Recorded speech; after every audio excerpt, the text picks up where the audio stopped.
on a number of points. Listen to the conversation between your friend and the rental agent and complete the list. First, you have some time to look at questions 1 to 7.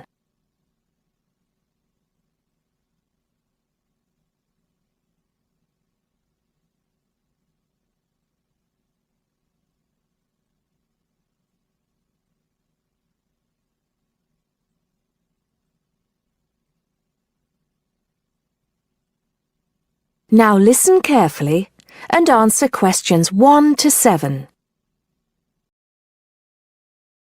Hi, we've been looking over your listing of apartments for rent and we have a few questions about a couple of the apartments. Can you help us? Sure. Yep, this is our most recent listing. What would you like to know? Well, we were first wondering about the house on 3rd Street. We can see that it is furnished and rents for $135 a week, but can you tell us how many bedrooms it has? Let's see. In addition to the den, it has 3 bedrooms. The rental on 3rd Street has 3 bedrooms.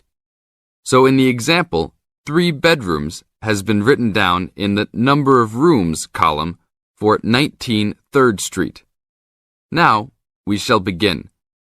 You should answer the questions as you listen, because you will not hear the recording a second time. Listen carefully and answer questions 1 to 6. Hi, we've been looking over your listing of apartments for rent and we have a few questions about a couple of the apartments. Can you help us? Sure. Yep, this is our most recent listing. What would you like to know? Well, we were first wondering about the house on 3rd Street. We can see that it is furnished and rents for $135 a week, but can you tell us how many bedrooms it has? Let's see. In addition to the den, it has 3 bedrooms. What about the one on Route 9N? It looks like it's big with a library and a deck, but it doesn't say how much it costs or anything else about it. Oh yes, Mrs. Gaylor's apartment. That one is actually only a 10-month rental and it is going for $156 per week. It's quite a nice place. She only rents for 10 months each year because of horse racing season. Then her relatives all come to stay, so tenants have to move out. It's a little bit inconvenient, but past tenants have really enjoyed their stay there. Oh, well, we need it for a full year. I guess that one is out. How about the rental on Browen Drive? How many rooms does that one have? As it says on the list, it has 2 bedrooms and a private kitchen and bath. But it's actually a very small place. That's why it's a bit cheaper. Oh. Well then, what about the one that has 3 large rooms? Who is renting that property? That one is a good deal. Mr. John Smith is renting it. But he's quite eccentric and he has a strict rule about no pets. How about cats? Nope, absolutely no pets. Well then, how about this studio apartment rented by Mr. Bo Jensen? How is that one? That ad is actually a bit deceptive. The studio apartment is the whole upper floor of an older house. It's actually very large and, at $45 a week, quite affordable. And it's near campus. I think I'd like to check that one out. Do you have a telephone number that we can call? It's not on the list? Oh, it isn't. Here it is. You should ring area code 518 and then 543-7790. Thanks. I think I'll call on that one first. Your friend decides that he would like to talk to Mr. Bo Jensen. Before you hear the rest of the talk, you have some time to look at questions 8 to 10.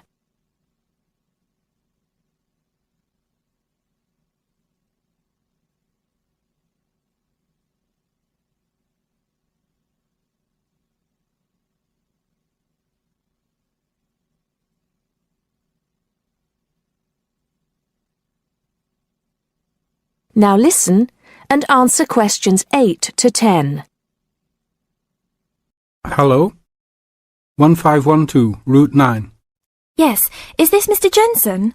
Yes, it is. Can I help you? Yeah, we're studying here at university and we came across the rental information for the studio apartment that you're renting. Is it still available? Yes, of course. I actually just placed the ad and you're the first person to call. Is there anything you'd like to know about it? Yes, actually there is. As students, we are on the internet a lot, and we heard that some homes in the area have high-speed connections. What type of connection do you have there now? Oh, that's an interesting first question. But I guess I have heard that too. But we just have a phone line here. Nothing fancy.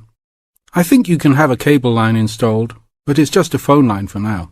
Okay, well maybe we can do that. What type of heating does the apartment have? Now there's a more traditional question. We have oil heat here. It's an older house. That tends to be a little more expensive during the winter, right? Yeah, but there's nothing to do about it. It would cost too much for me to put in a gas heater. What else would you like to know about the apartment? Well, we heard it was quite big. Is it furnished? Actually, yes. I should have put that in the ad. It has an old couch and a couple chairs, a dining table, refrigerator, stove, and even a dishwasher. Does it have any beds? Yep, it has 2. That sounds great. When is the apartment available? You can have it tomorrow night if you want. I just have to clean up a couple things before you get here. Do you want to come over and see it first? No, it sounds fine to us. I actually know the street too, so I know the area. We'll take it. That is the end of part 1. You now have half a minute to check your answers.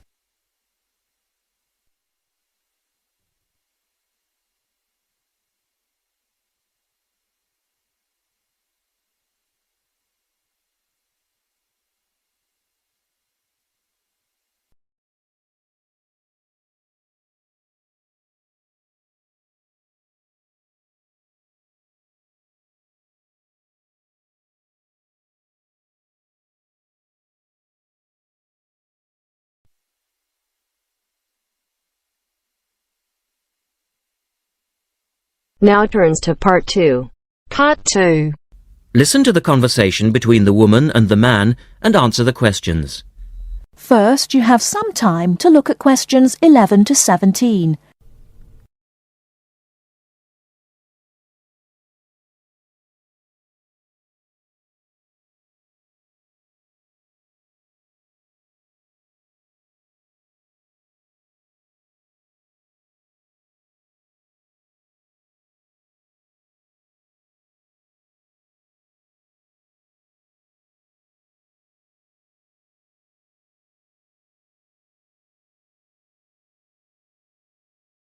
Now, listen carefully and answer questions 11 to 17.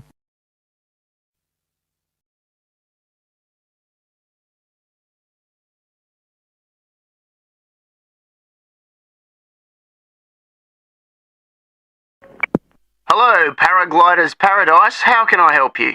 Oh, hi. I'm interested in doing a course in paragliding. Which course are you interested in? Well, I'm not sure. What's available? Well, we've got the introductory course, which lasts for 2 days. Okay. Or there's the 4-day beginner's course, which is what most people do first. I'd tend to recommend that one. And there's also the elementary pilot course, which takes 5 to 6 days depending on conditions. We might try the beginner's course. What sort of prices are we looking at? The introductory is $190. The beginner's course, which is probably what you'd be looking at, is $320. No, sorry, $330. It's just gone up. And the pilot course is $430. Right. And you also have to become a member of our club so that you're insured. That'll cost you $12 a day. Everyone has to take out insurance, you see. Does that cover me if I break a leg? No, I'm afraid not. It's only third party and covers you against damage to other people or their belongings, but not theft or injury. You would need to take out your own personal accident insurance. I see. And what's the best way to get to your place? By public transport, or could we come by bike? We're pretty keen cyclists. It's difficult by public transport, though there is a bus from Newcastle. Most people get here by car though, 'cause we're a little off the beaten track. But you could ride here, okay? I'll send you a map. Just let me take down a few details. What's your name? Maria Gentle. And your address, Maria? Well, I'm a student staying with a family in Newcastle. So it's care of... Care of Mr. and Mrs. McDonald. Like the hamburgers? Yes, exactly. McDonald. The post office box address is probably best. It's P.O. Box 676, Newcastle. Is there a fax number there? Because I could fax you the information. Yes, actually there is. It's 0249, that's for Newcastle, and then 775431. Okay, now if you decide to do one of our courses, you'll need to book in advance and to pay when you book. How would you be paying? By credit card, if that's okay. Do you take Visa? Yes, fine. We take all major cards, including Visa. Okay then. Thanks very much. The girl is telling her friend about the course. Before you hear the rest of the talk, you have some time to look at questions 18 to 20.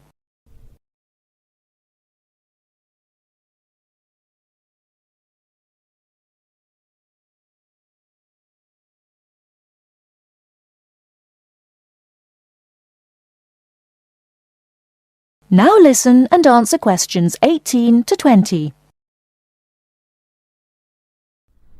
Hi, Pauline. Hi, Maria. What's that you're reading? Just some information from a paragliding school. It looks really good fun. Do you fancy a go at paragliding? Sure. Do you have to buy lots of equipment and stuff? Not really. The school provides the equipment, but we'd have to take a few things along.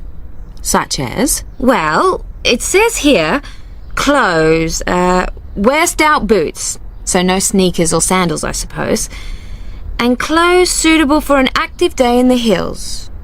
Preferably a long-sleeve t-shirt. That's probably in case you land in the stinging nettles.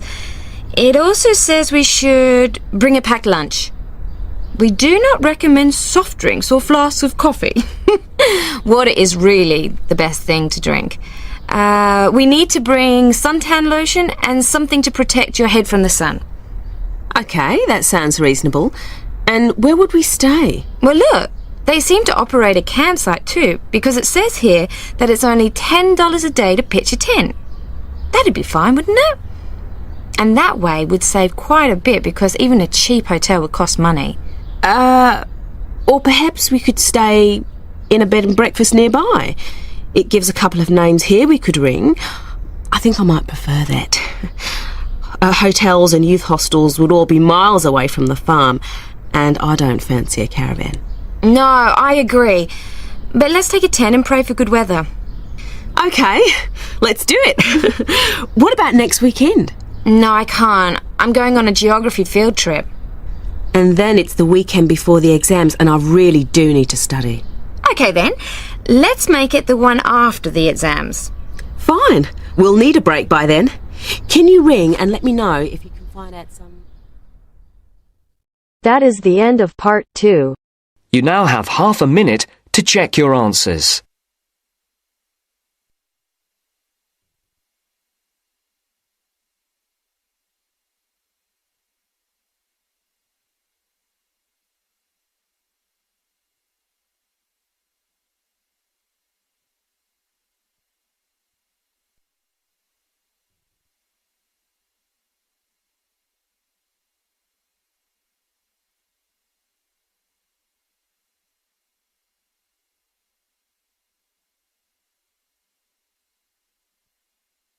Now turns to part 3.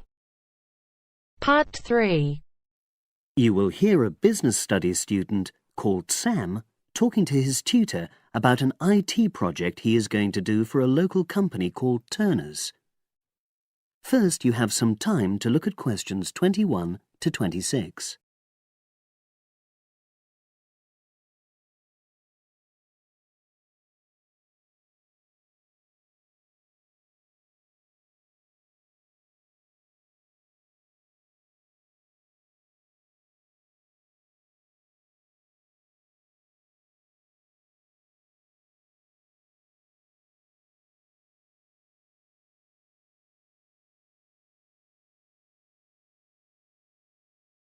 Now listen and answer questions 21 to 26.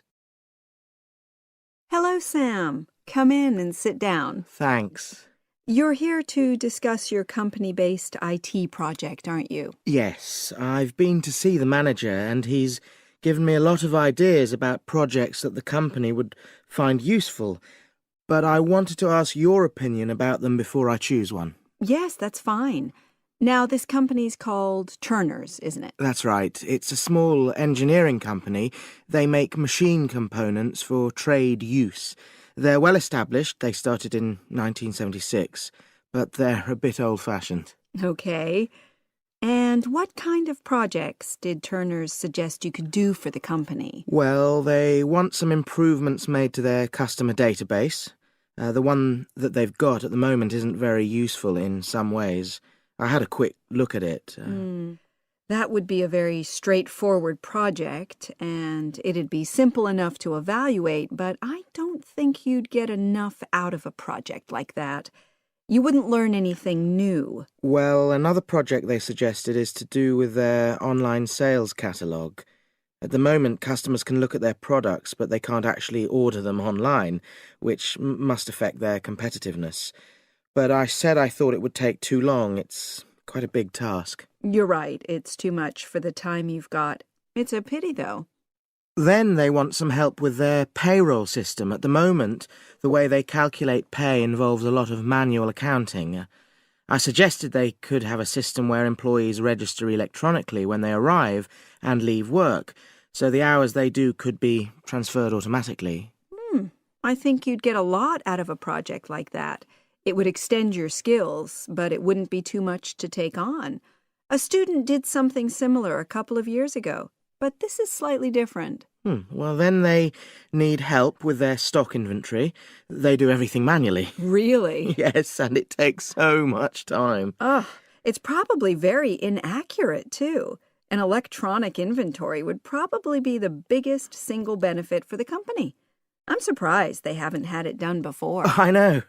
Then they wanted to improve their internal security.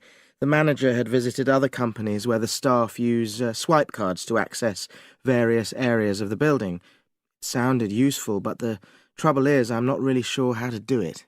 Well, I think you're right in that assessment. At the moment, it's probably a bit beyond your level of knowledge. Is that all? Just one more. Customer service. They want to be able to collect feedback from their customers in a more systematic way. At the moment, it's a bit of a mess, and they probably lose business as a result. Would that involve you going to see customers at their own premises? Because in that case, you might have to do a fair amount of traveling, and that would incur expenses that haven't been agreed with these companies. I never thought of that.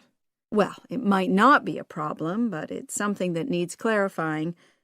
Well, I hope that's been helpful in narrowing down the options. Yes, it has, thanks. I'll be able to make a decision now. But while I'm here, can I talk to you about coursework? Sure. Now you have some time to look at questions 27 to 30.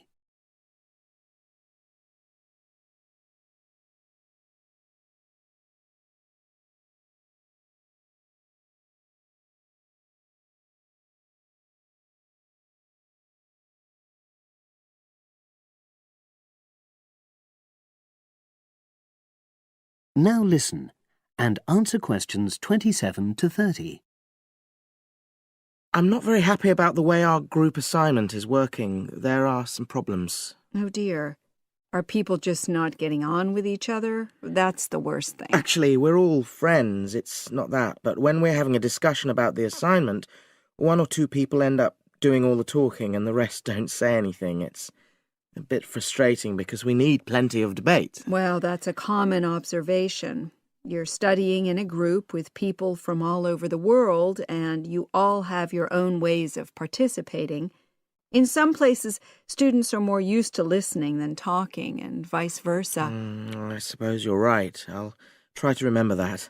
Does everyone pull their weight as far as sharing the workload is concerned? I'd say they do, yes. And our group elected a leader. She's very good at making sure no one's overloaded. But personally, I feel that there are just too many of us in the group. Whenever we try to arrange a meeting, there's always at least one person who can't make it. It's not anyone's fault, it's just that we've all got slightly different timetables. Well, I'm glad you've talked to me about it. Feedback is always useful. Is there anything else you're concerned about? There are a couple of problems with lecturers that all the students are talking about. Last semester we had negative feedback about the way lectures were organized. There were several occasions when the wrong room had been booked or the same room had been booked twice, that sort of thing. Is that still a problem? That hasn't happened at all as far as I know. Oh, good. It's sorted out then. But I don't know the reason, but some of the staff often turn up late, so we miss 10 or 15 minutes of our lecture time. It might be because they've been copying handouts for students. I think there's a queue for the machine sometimes. Well, I'll look into that. Thank you for telling me. Anything else?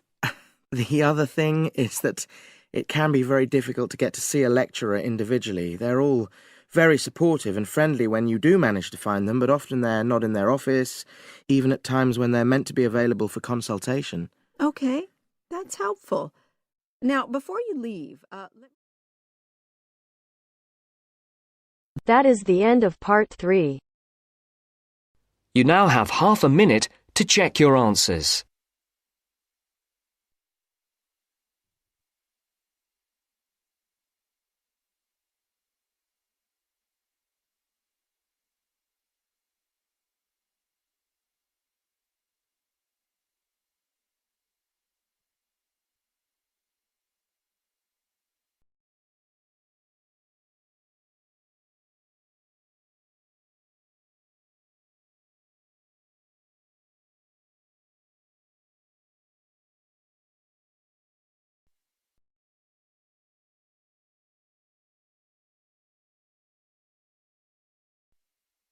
Now turns to part 4.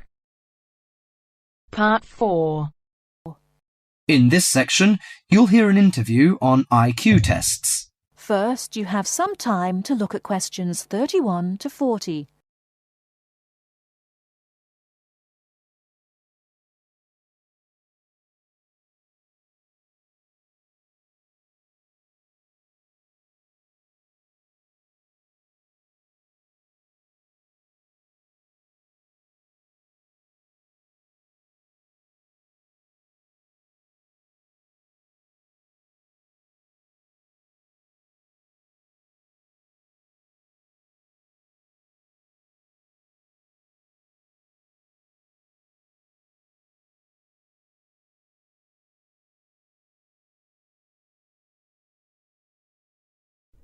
Now, listen carefully and answer questions 31 to 40. Mrs. Kellerman, a specialist in child psychology, is interviewed by Bridget.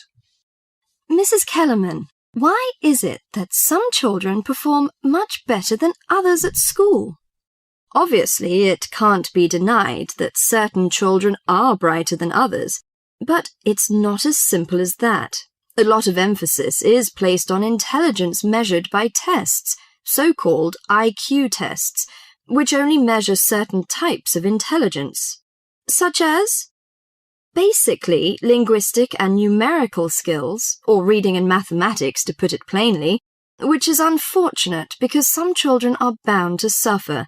A good example was a friend of mine's son who was kept out of the top class at school because of his average IQ.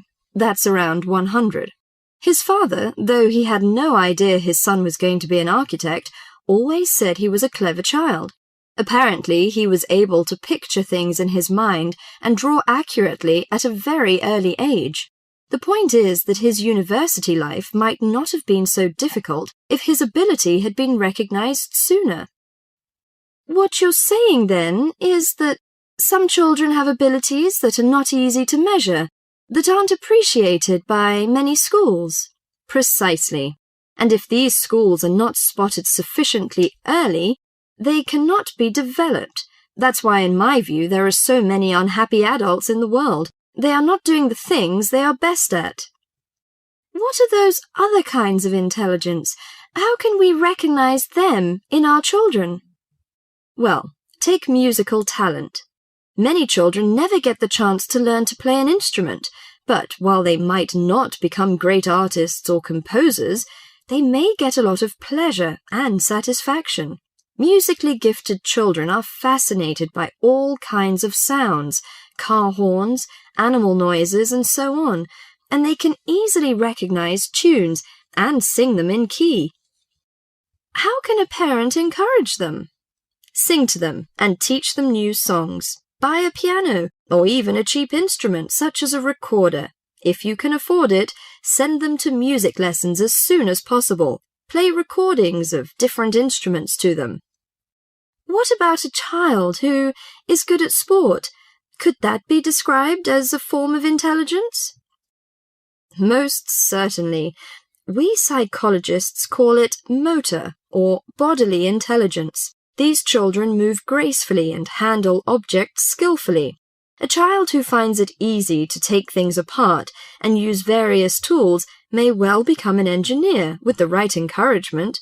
We should give them models to make and take them to science museums. However, unless these children are also good with words and numbers, they will probably not do well in school examinations. Is there anything a parent can do to help in this case? Yes, it may be worth spending money on private lessons, but, hardly anyone is good at everything. In my opinion, a child should be judged on his individual talents. After all, being happy in life is putting your skills to good use, no matter what they are. That is the end of part 4.